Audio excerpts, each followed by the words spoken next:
Hello everyone. आज हम देखेंगे हिंदी के 100 क्वेश्चन जो इम्पोर्टेंट हैं, किसी न किसी एग्ज़ाम में आए हुए हैं। फर्स्ट क्वेश्चन है, स्त्रीत्व शब्द में कौन सी संज्ञा है? जातिवाचक संज्ञा, व्यक्तिवाचक संज्ञा, भाववाचक संज्ञा, द्रव्यवाचक संज्ञा। तो स्त्रीत्व शब्द में भाववाचक संज्ञा है, ये सी इसका आंसर होगा। सेकंड है, बुढ़ापा भी एक प्रकार का अभिशाप है। इस वाक्य में बुढ़ापा क्या है? जातिवाचक संज्ञा, व्यक्तिवाचक संज्ञा, भाववाचक संज्ञा या कोई नहीं? तो बुढ़ापा भी एक भाववाचक संज्ञा है, सी।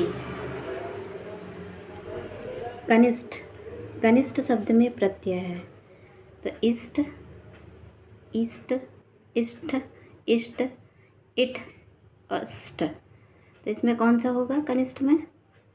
फर्स्ट वाला, इष्ट। प्रत्यय जो लास्ट में जुड़ते हैं, उपसर्ग जो पहले जुड़ते हैं, तो ये इसका हो जाएगा ए।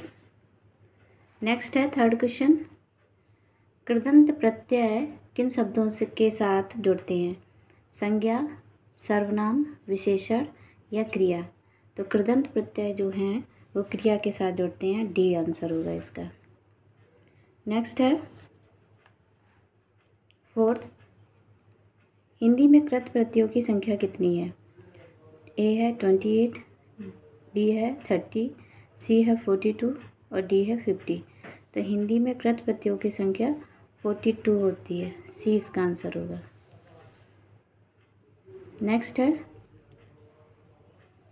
किस शब्द में आवा प्रत्यय नहीं है? दिखावा, चढ़ावा, लावा या बुलावा? भुलावा, सॉरी। तो दिखावा आवा आ रहा है, चढ़ावा इसमें भी आ रहा है, सी। इसमें लावा, इसमें केवल लावा आ रहा है और कुछ नहीं जुड़ा है। बुलावा इसमें भी आवा आ रहा है, तो इसमें प्रत्यय नहीं है, ये ही वाला प्रत्यय नहीं है, यानी कि सी वाला आंसर होगा। नेक्स्ट है सिक्स क्वेश्चन, निम्न में से विवृत स्वर हैं ई, ए, ई, आई, ऊ, ओ। तो ओ को हम विवृत स्वर कहते हैं, ओ। नेक्स्ट है सेवन क्वेश्चन, इनमें से कौन सा युग्म अघोष ध्वनि है? अघोष ध्वनि कौन सी है? गा, घा, डा, ढा या पा, फा और दा और धा। तो अघोष ध्वनि कौन कौन सी होती है? जो स्टार्टिंग के दो अक्षर होते हैं उनको हम अघोष ध्वनि कहते हैं, तो पा और फा, सी वाला आंसर होगा। नेक्स्ट क्वेश्चन है 8, अनुनासिक का संबंध होता है केवल नाक से, केवल मुंह से, नाक और मुंह दोनों से या कोई नहीं? तो अनुनासिक का संबंध नाक और मुंह दोनों से होता है, सी इसका आंसर होगा। नेक्स्ट है 9, निम्न में से कौन सा संयुक्त व्यंजन नहीं है? छा, शा, त्रा, ज्ञा। तो इसमें कौन सा ऐसा है जो संयुक्त व्यंजन नहीं है? तो इसमें छा होता है संयुक्त व्यंजन, त्रा भी होता है, ज्ञा भी होता है, इसमें सा नहीं है, ये बी वाला सलजम वाला सा। नेक्स्ट देखेंगे 10, का, गा, जा, फा। यानी कि का, सिंपल का, गा, जा, फा नहीं है, ये बिंदी भी रखी है इनके नीचे। तो ये कौन सी ध्वनियाँ हैं? संस्कृत की, अरबी फारसी की, अंग्रेजी की या दक्षिणी भाषाओं की? तो ये जो ध्वनियाँ हैं का, गा, जा, फा, ऐसे बोलते हैं इसको। फा, जा, गा, का, अरबी फारसी के, बी। इसका आंसर होगा बी। नेक्स्ट है 11, अघोष वर्ड कौन सा है? आ, जा, हा या सा? तो अघोष वर्ड इसमें से कौन सा है? तो सा जो है वो एक अघोष वर्ड है, डी इसका आंसर हो जाएगा। नेक्स्ट है 12, जिन शब्दों के अंत में आ आता है उन्हें क्या कहते हैं? अनुस्वार, अयोगवाह, अंतस्थ या अकारांत? तो इसको बोलते हैं, जिन शब्दों के अंत में आ आता है उनको अकारांत बोलते हैं, डी इसका आंसर होगा। नेक्स्ट है 13 नंबर में शा, शा, सा, हा कौन से व्यंजन कहलाते हैं? ए है प्रकंपी, बी है स्पर्शी, सी है संघर्षी और डी है स्पर्श संघर्षी। तो इन व्यंजनों को हम बोलते हैं संघर्षी व्यंजन। सी इसका आंसर होगा। नेक्स्ट क्वेश्चन है 14। निम्न में से किस शब्द में द्वित्व व्यंजन है? द्वित्व व्यंजन यानी कि 2 टाइम्स जिसमें व्यंजन आ रहा है उसको द्वित्व व्यंजन कहते हैं। तो ए है पुणे, बी है इलाहाबाद, सी है दिल्ली और डी है उत्साह। तो इसमें दिल्ली में आ रहा तो सी इसका आंसर होगा, द्वित्व व्यंजन। नेक्स्ट है 15। हिंदी पर सामाजिक संस्कृति के वहन का दायित्व संविधान के किस अनुच्छेद में निर्धारित है? मतलब संविधान में कौन सा ऐसा अनुच्छेद है जिसमें सामाजिक संस्कृति के वहन का दायित्व दिया गया है? तो ए है 343, बी है 348, सी है 349 और डी है 351। तो ये इसका आंसर डी हो जाएगा, अनुच्छेद 351 में। नेक्स्ट 16 नंबर देखेंगे। हिंदी दिवस कब मनाया जाता है? 11 जून, 14 सितंबर, 28 सितंबर, 10 अक्टूबर। तो हिंदी दिवस हम 14 सितंबर को मनाते हैं। बी इसका आंसर होगा। नेक्स्ट है 17 नंबर। निम्न में से कौन सा भारोपीय परिवार की भाषा नहीं है? मराठी, बी है गुजराती, सी है मलयालम, डी है हिंदी। तो भारोपीय परिवार की भाषा कौन सी नहीं है? मराठी भी होती है, गुजराती भी होती है, हिंदी भी होती है, मलयालम सी, मलयालम नहीं होती है। नेक्स्ट है 18 नंबर। विभाषा किसे कहते हैं? खड़ी बोली हिंदी को, हिंदी क्षेत्र की प्रमुख बोलियों को, हिंदी क्षेत्र की शेष बोलियों को या एक छोटे से क्षेत्र में बोले जाने वाली भाषा को। तो विभाषा बोलते हैं हिंदी क्षेत्र की प्रमुख बोलियों को हम विभाषा बोलते हैं। तो इसका सेकंड आंसर होगा। नेक्स्ट देखेंगे 19 नंबर।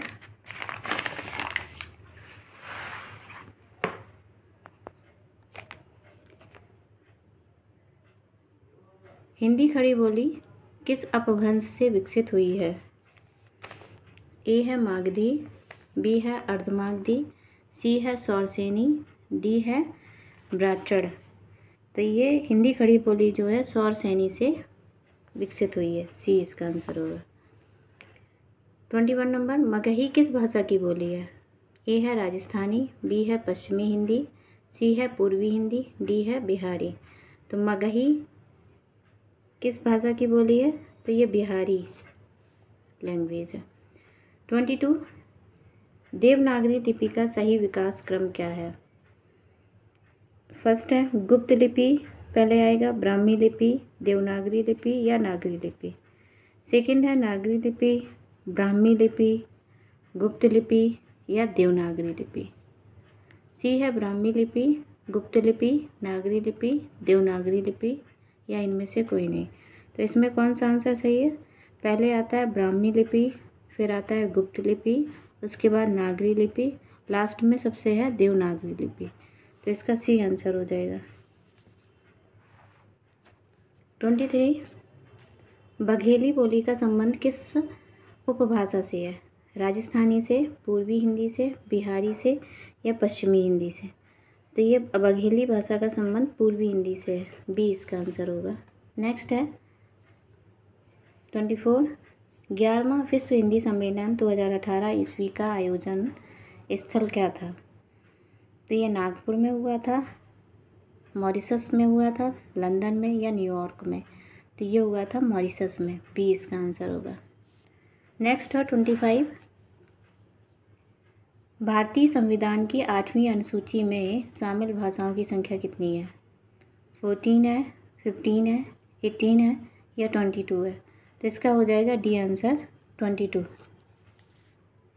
22 भाषाएँ हैं। नेक्स्ट है 26। निम्न में से कौन सी भाषा देवनागरी लिपि में लिखी जाती है? गुजराती, उड़िया, मराठी या सिंधी। तो मराठी देवनागरी लिपि में लिखी जाती है। सी इसका आंसर होगा। नेक्स्ट है 27। भारतीय संविधान में किन अनुच्छेदों में राजभाषा संबंधी प्रावधानों का उल्लेख है? यानी कि कौन से ऐसे अनुच्छेद हैं जो राजभाषा संबंधी प्रावधान दिए गए हैं। फर्स्ट है 343 से लेके 351 तक, या 434 से 315 तक, 443 से 135 तक, या 334 से 153 तक। तो ये फर्स्ट हो जाएगा। अनुच्छेद 343 से 351 तक जो है राजभाषा हिंदी के बारे में संविधान में लिखा हुआ है, उल्लेख किया है, तो ए फर्स्ट। नेक्स्ट है 28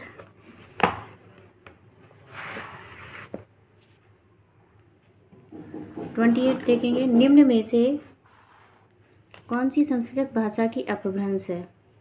खड़ी बोली, ब्रजभाषा, अवधी या पाली? तो संस्कृत भाषा की जो अपभ्रंश है वो पाली है, डी इसका आंसर हो जाएगा। नेक्स्ट है 29 अधिकतर भारतीय भाषाओं का विकास किस लिपि से हुआ है? शारदा लिपि, खरोष्ठी लिपि, कुटिल लिपि या ब्राह्मी लिपि? तो अधिकतर जो हिंदी भाषाएं हैं वो ब्राह्मी लिपि में है, डी इसका आंसर होगा। नेक्स्ट है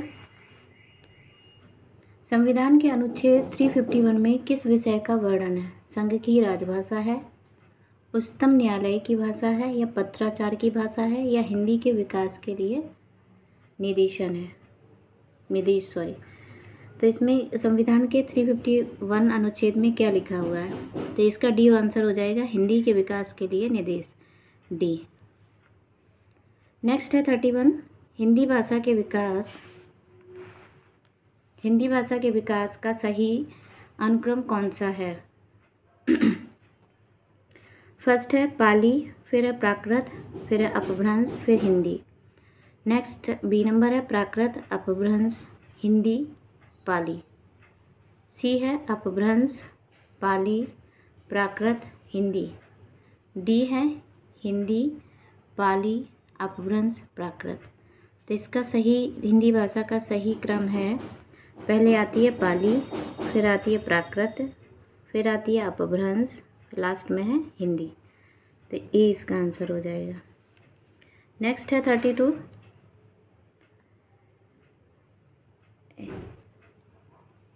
हिंदी शब्दों का लिंग निर्धारण किसके आधार पर होता है?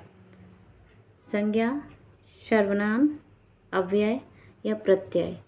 तो हिंदी शब्दों में लिंग का निर्धारण हम प्रत्यय के द्वारा करते हैं, डी इसका आंसर होगा। नेक्स्ट 33 निम्न शब्दों में कौन सा शब्द संज्ञा है? क्रुद्ध, क्रोध, क्रोधी या क्रोधित? तो इनमें से कौन सा शब्द ऐसा है जो संज्ञा है? तो बी, क्रोध एक संज्ञा है। 34 किस वाक्य में अपादान कारक है? राम ने रावण को तीर से मारा, मोहन से अब सहा नहीं जाता, हिमालय से गंगा निकलती है, चाकू से फल काटो।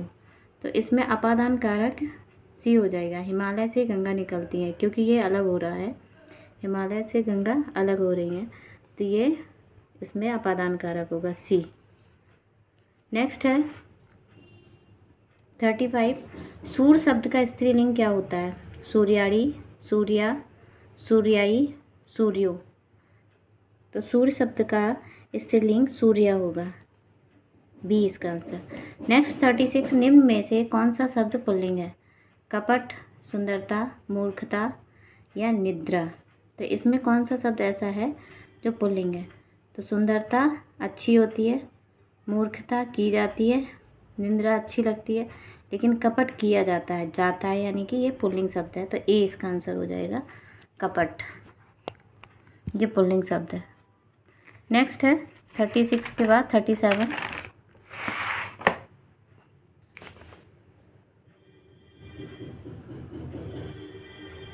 चिड़िया आकाश में उड़ रही है, इस वाक्य में उड़ रही क्रिया किस प्रकार की है? अकर्मक, सकर्मक, समापिका, असमापिका? तो चिड़िया आकाश में उड़ रही जो है ये असमापिका क्रिया है, डी इसका आंसर होगा। नेक्स्ट है 38 जो क्रिया अभी हो रही है उसे क्या कहते हैं? सामान्य वर्तमान, अपूर्ण वर्तमान, संदिग्ध वर्तमान या संदिग्ध भूत? तो जो क्रिया अभी हो रही है उसको हम अपूर्ण वर्तमान कहते हैं। 20 का आंसर होगा। 39, गरीबों को वस्त्र दो वाक्य में कारक है करण कारक, अपादान कारक, संप्रदान कारक या कर्म कारक। तो गरीबों को वस्त्र दो, तो इसमें संप्रदान कारक होगा, सी इसका आंसर होगा। नेक्स्ट है,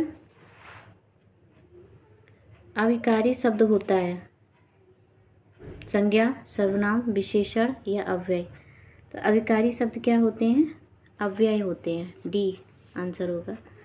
41 है, अव्यय के कितने भेद होते हैं? 3, 4, 5 या 6। तो अव्यय के 4 भेद होते हैं, 20 का आंसर होगा। नेक्स्ट है 42, निम्न शब्दों में से कौन सा शब्द क्रिया विशेषण है? सूर्योदय, सूर्योदय, नीला, विगत या धीरे धीरे। तो इसमें कौन सा क्रिया विशेषण है? तो धीरे धीरे, ये एक क्रिया विशेषण है। कोई भी काम हम धीरे धीरे जल्दी जल्दी, तो ये क्रिया विशेषण में आता है। नेक्स्ट है 43, नल बूंद बूंद टपक रहा है वाक्य में रेखांकित क्या है? बूंद बूंद क्या है? विशेषण है, क्रिया विशेषण है या सर्वनाम है? तो ये एक क्रिया विशेषण है, सी इसका आंसर होगा। हजारों लोगों में उसे देखा वाक्य में विशेषण है। हजारों लोगों उसे या देखा, तो हजारों एक विशेषण है, ए। नेक्स्ट है, शिव का विशेषण क्या होगा? शिवेश, शंकर, शैव या शैल। तो शिव का विशेषण शैव होगा, सी इसका आंसर होगा। नेक्स्ट है 46, को किस कारक की विभक्ति है? संबंध, अपादान, कर्ता या कर्म। तो को है कर्म कारक की विभक्ति होती है, डी इसका आंसर होगा। नेक्स्ट है 47, किस वाक्य में अकर्मक क्रिया है? रामू खाना खा रहा है, चालक गाड़ी चलाता है, श्याम हंसता है, माँ स्वेटर बुनती है। तो इसमें कौन सी में अकर्मक क्रिया है? तो ये श्याम हंसता है, ये एक अकर्मक क्रिया है। नेक्स्ट है 48, भाषा निर्माण की इकाइयों का सही अनुक्रम क्या है? सबसे पहले शब्द, ध्वनि, वाक्य, पद। नेक्स्ट है शब्द, वाक्य, ध्वनि, पद, या सी होगा पद, वाक्य, ध्वनि या शब्द। लास्ट है ध्वनि, शब्द, पद, वाक्य। तो ये हो जाएगा, पहले ध्वनि आती है, फिर शब्द, फिर पद, फिर वाक्य। तो डी इसका आंसर होगा 48 का। नेक्स्ट है, किस वाक्य में क्रिया समान भूतकाल में है? उसने पुस्तक पढ़ी, उसने पुस्तक पढ़ी है, उसने पुस्तक पढ़ी थी, उसने पुस्तक पढ़ी होगी। तो इसमें कौन सा समान भूतकाल है? उसने पुस्तक पढ़ी, ए। नेक्स्ट है, रचना की दृष्टि से क्रिया के कितने भेद हैं? 2, 3, 4 या 5। तो रचना की दृष्टि से क्रिया के 2 भेद होते हैं, ए। नेक्स्ट है, समान वर्तमान काल का उदाहरण क्या है? सीता बाजार जाती होगी, रमेश ने समाचार पत्र पढ़ा, वर्षा हो रही थी, वह कलकत्ता जाता है। तो इसमें कौन सा है जो समान वर्तमान काल का उदाहरण है? वह कलकत्ता जाता है, डी इसका आंसर होगा। नेक्स्ट है, निम्न में से विकारी शब्द कौन सा है? आज, यथा, परंतु, लड़का। तो इसमें कौन सा है जो विकारी शब्द है? तो लड़का एक विकारी शब्द है, बाकी के ये तीनों अविकारी शब्द हैं। नेक्स्ट है, तुम्हें क्या चाहिए रेखांकित का सर्वनाम भेद है? पहला है निजवाचक सर्वनाम, बी है प्रश्नवाचक सर्वनाम, सी है संबंधवाचक सर्वनाम, डी है निश्चयवाचक सर्वनाम। क्या चाहिए? तो ये बी हो जाएगा, प्रश्नवाचक सर्वनाम। नेक्स्ट है 55, सुमित सो रहा है वाक्य में क्रिया का भेद है? अकर्मक, सकर्मक, प्रेरणार्थक या द्विकर्मक। तो सुमित सो रहा है, तो ये एक अकर्मक क्रिया है, यानी कि इसमें कर्म नहीं है ना, इसलिए अकर्मक क्रिया। निम्न में से कौन सा शब्द विशेषण है? सुंदरता, कवि, विद्वान या भलाई। तो इसमें कौन सा शब्द ऐसा है जो विशेषण है? तो कवि, विद्वान, भलाई, सुंदरता। तो इसका हो जाएगा ए आंसर, सुंदरता। नेक्स्ट है 57।